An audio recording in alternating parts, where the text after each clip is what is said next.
Thanks for watching here. I'm Ellen McNamara, and I am joined with John Hook right here. We are talking about the passing of O.J. Simpson, 76 years old. He had prostate cancer, and it seems like everyone has a reaction to kind of his career, the murder cases, and just kind of everything, because I think it is a very complicated legacy, John. It is, and I explained to some people earlier today in the newsroom that for my life, he's been in the background of my life for 50 years.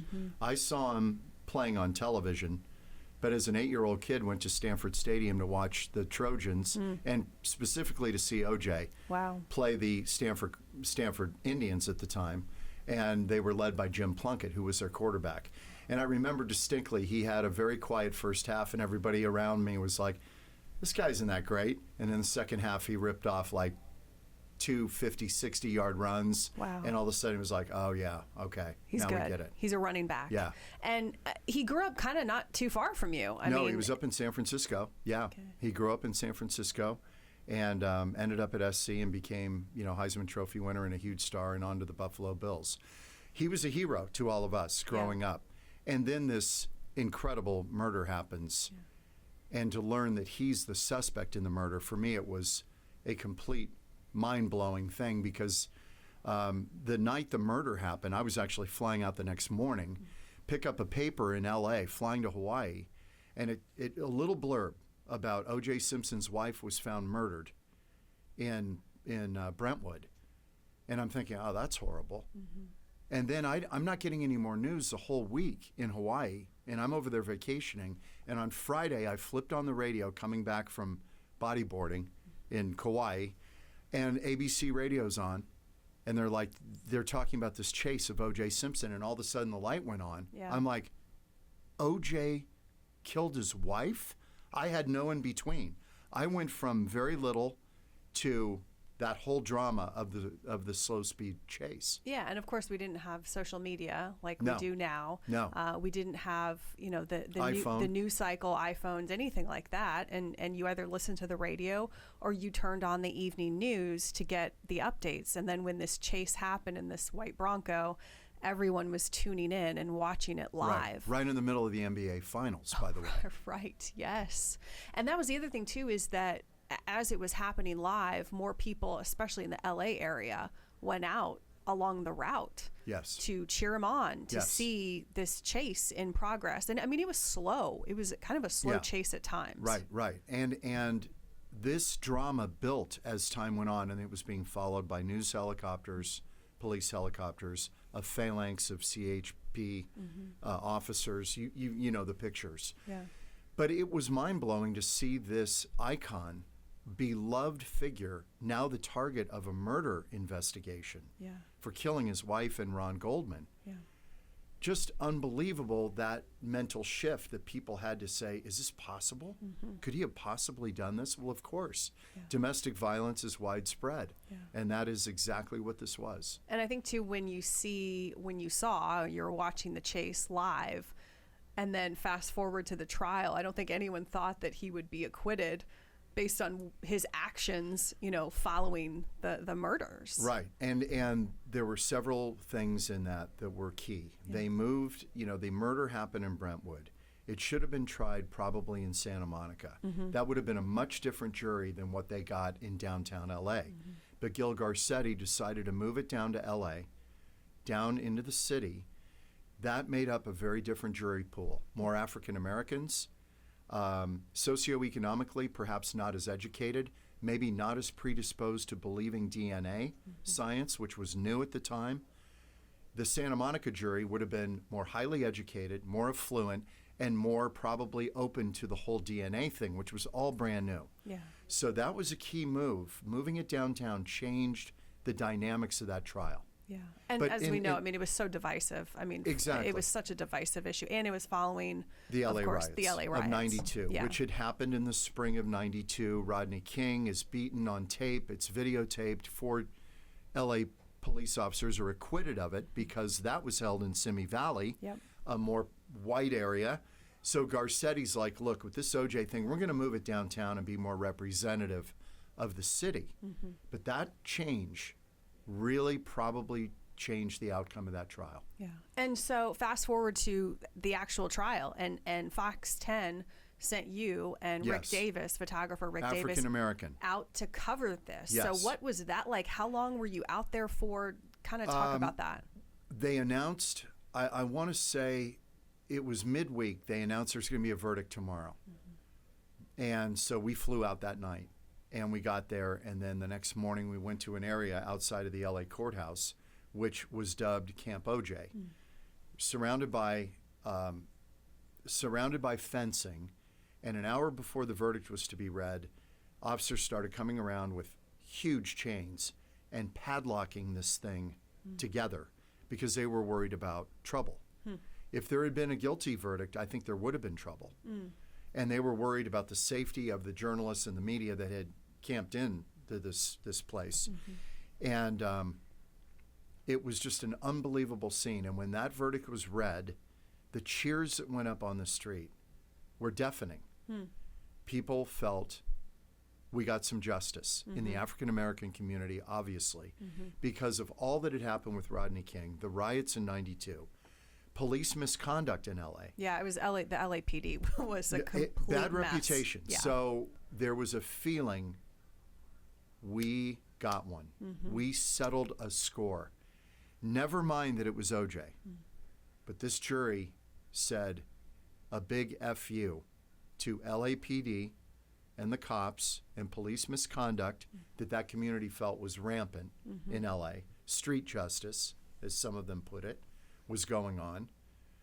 And that verdict reverberated, and the overtones of race and everything was so amplified in LA, it was incredible. Yeah, I think it was Netflix. I can't remember where this documentary was, but it kind of examined the whole. I mean, from every aspect, from OJ's football career, It was where probably Jeffrey he grew Toobin's up. the run of his life. I think it was similar. I can't remember, but it did talk, and it interviewed some members of the jury, and Yes. and they said it really didn't matter like what was going on, because the past and what the LAPD was known for, that was a huge factor. And OJ's in defense the team decision. brought up police misconduct in the investigation. They tried to tell the jury that the cops planted evidence on OJ, that the DNA was tainted with preservatives that could have only come from the cops. They threw a lot at the wall that particular jury would have been open to and said, yeah, I've seen this kind of stuff before. Yeah, I think the cops could do that. So they injected enough of an element of doubt. I believe personally it was jury nullification. I think that jury was just not going to convict O.J. Simpson, given everything that had happened in the riots, Rodney King, all of that. Yeah. You can't pull that out of this story. It's part of it. Yeah. So then you and Rick, you got reaction, which you kind of talked a little bit about following the verdict, right? And then did you come back to? How soon after did you come back here? And We stayed out for a while. okay. We stayed out for a few days, and right after the verdict, I said to Rick, who I mentioned earlier is African American, and so he's in a weird dynamic with me because I'm a white guy, and I'm asking him, I said, Rick, I think where we need to go right now is not here outside the courthouse. I think we need to go down to South Central, to Normandy and Florence, where the riots erupted, where Reginald Denny was hit with a brick in his truck. I said, we need to see how the verdict's playing down there. We need to go and talk to the people there. And he's in this weird position. Here I am, an African-American guy, and I've got to kind of watch this guy's backside. And he's kind of leading us into a dangerous situation, potentially, going down there. But when I got down there, everybody was great. And I said to one of the guys I was interviewing, I said, Rick, meaning my photographer, I said, Rick thinks this is a dangerous place to be right now. Is it? And he said, not with this verdict. Wow. And I said, had it gone the other way, had it been guilty, then what? And he just went,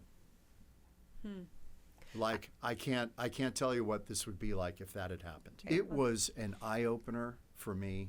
I mean, this is 30 years ago. Right. I had just gotten to Channel 10 from Tucson, so I'd only been here a year, and I'm on this story. And it was just an amazing circus. Yeah. Well, and it changed, as we all know, it also changed the way that, court cases are covered. It frankly gave life to CNN and Court TV. And Court TV and the 24-hour news cycle. Yes. Because again, kind of up to that point, you would just turn on the news at 5:30, you'd be informed, and it was appointment television. Whereas this was like, no, this is 24/7, and we're covering it. And like the circus that it was. And we were all in here at the time, because at this particular time, some of our older viewers will remember this. We had gone from CBS to being bought by Fox. The affiliate switch. So for a year, we had no programming. So we chose during that time to run the OJ trial, start to finish, every day on our air. Wow. So we were all in on OJ. So it made sense to go out there for the verdict. We were showing it every day. I was sometimes anchoring the coverage from the set. And you couldn't find more compelling TV, because it was OJ, it was sex, it was murder, it was all of this stuff, and kind of the seedy life of the affluent stars in LA was exposed as well. Right. Yeah, there were a lot of drugs happening. Yes. Drug use was rampant.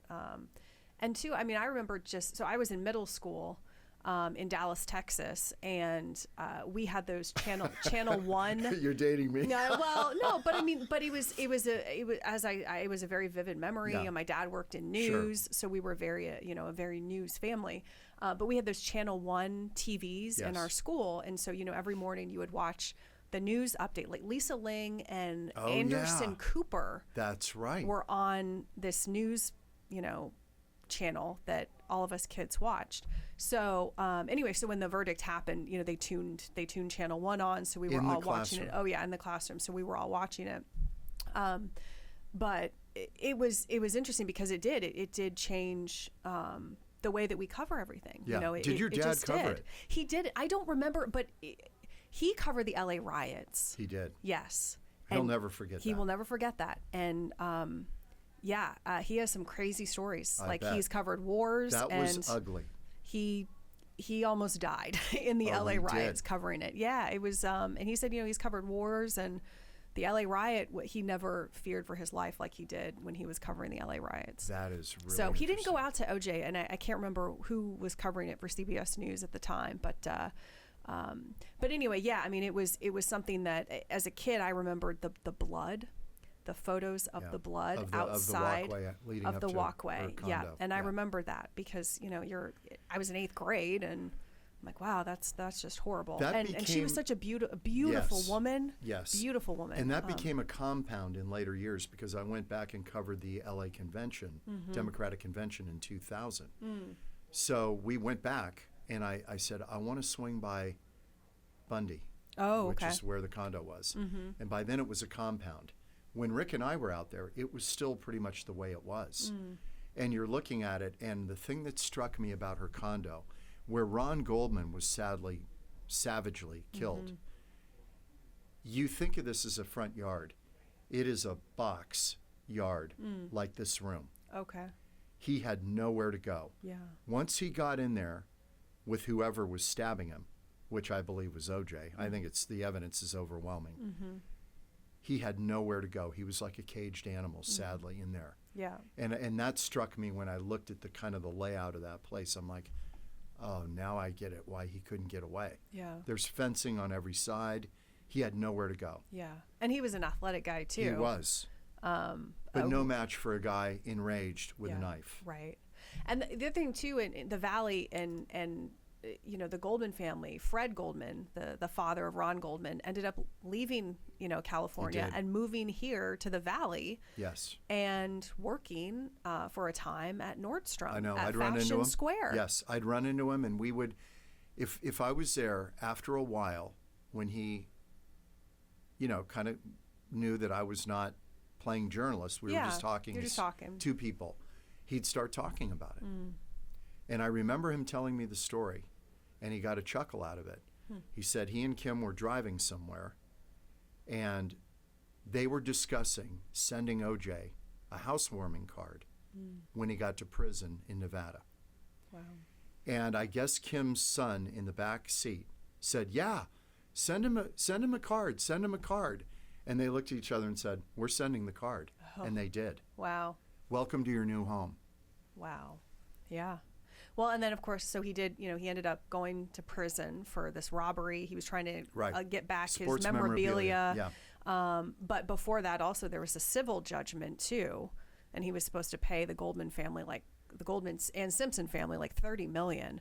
And that, of course, never happened. And I remember, because I would come out to the Valley and visit my family, who hadn't moved here yet, and seeing him at Nordstrom and thinking, this guy's working at Nordstrom and he's owed like, millions for this civil judgment. He was, Fred is a remarkable guy. Yeah. That he could navigate the death of his son like that. And so publicly, just killed him. Yeah. It killed him. Yeah. It just did, but he kept going. Mm-hmm. The thing that, and having covered, crime and written a book about DNA evidence in the Bob Crane case, the evidence in this case was so overwhelming, it was almost overkill. Mm-hmm. The prosecution had so much DNA linking OJ to this crime that it was almost such a mountain that I think it confused the jury a little bit. Mm. And the defense, which is their job, throws up doubt. Yep. About this little piece. And this, when you take the totality, it's very clear what happened. Yeah. It's very clear. Yeah. And any police investigation has problems, and it's never perfect. But do you arrive at the right conclusion? And I think they did, without a doubt. Yeah. There is no doubt in my mind. Yeah. Well, the trial changed so many lives, too, from, the Kardashian family to some of the, Marsha Clark and, all these people that were involved in it, too. The helicopter, so the people the chase. Yes. I mean, it changed the people who were in the news helicopters. Yes, I mean, and coverage it from made, above. their careers, Yes, these it did. two pilots, one in particular. Right. It was just something that changed a lot of lives, It did. and ruined two lives, obviously. It's hard to look back. He has been kind of, as I said at the outset, he's been in the background of my life for 50 years. Yeah. Since I was a little kid, as an athlete, then all of this, and then eventually covering him, which seemed bizarre at the time. I'm like, how did we end up here? Mm-hmm. This football hero ends up in a courtroom charged with murdering his wife and Ron Goldman. Yeah. I'm like, how did we get here? Yeah. It was surreal to me. And I think it was to a lot of people watching. And the slow speed chase was over 100 million people watching that. Yeah. That's Super Bowl stuff. And people, they really got passionate about the outcome, what happened. Yeah. All of it. What did you think when he died today, when you heard the news that he died? I'm I going to get some water. I tweeted out, I shed no tears for O.J. Simpson. Something to the effect that I shed no tears for him, but he is a part of my life. Yeah.